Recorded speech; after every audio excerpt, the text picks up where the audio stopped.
एक छोटे से गांव में एक परिवार रहता था जहां चार पीढ़ियां साथ में रहती थीं। इस परिवार के मुखिया थे दादाजी, जिनका नाम राम प्रसाद था। वे हमेशा अनुशासन और परिवार की एकता को महत्व देते थे।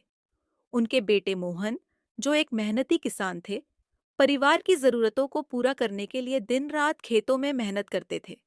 मोहन की पत्नी सरिता घर की देखभाल करती थी और बच्चों की परवरिश में लगी रहती थी। मोहन और सरिता के दो बेटे थे, कुणाल और राहुल। कुणाल कॉलेज में पढ़ रहा था और बड़े सपने देखता था कि एक दिन वह शहर जाकर बड़ा आदमी बनेगा। दूसरी तरफ राहुल अभी स्कूल में था और अपनी पढ़ाई के साथ साथ घर के छोटे मोटे कामों में अपने माता पिता की मदद करता था। घर का माहौल हमेशा हंसी मजाक और प्रेम से भरा रहता था।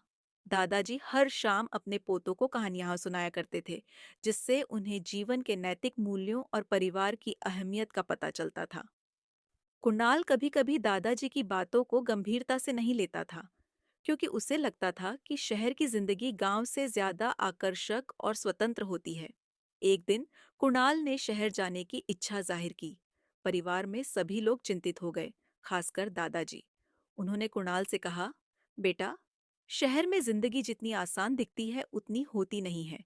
वहां की चमक दमक में इंसान अपने रिश्तों और जड़ों को खो बैठता है।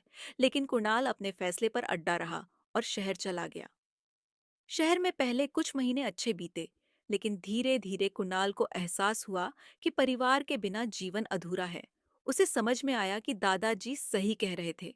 शहर में अकेले रहना और जीवन की कठिनाइयों का सामना करना उतना सरल नहीं था जितना उसने सोचा था।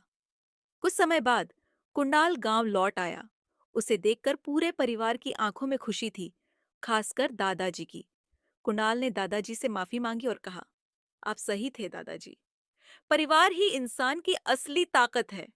शहर में सब कुछ होते हुए भी मैं खुद को अकेला महसूस करता था।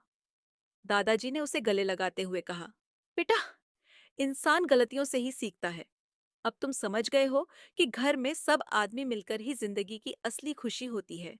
परिवार के बिना कोई भी मंजिल अधूरी है। इस घटना के बाद कुंडाल ने गांव में ही रहकर अपने परिवार के साथ काम करना शुरू कर दिया। उसने समझ लिया कि सुख संपन्न जीवन सिर्फ बड़ी शहरों में नहीं, बल्कि अपनों के साथ रहने और मिलजुल कर काम करने में है।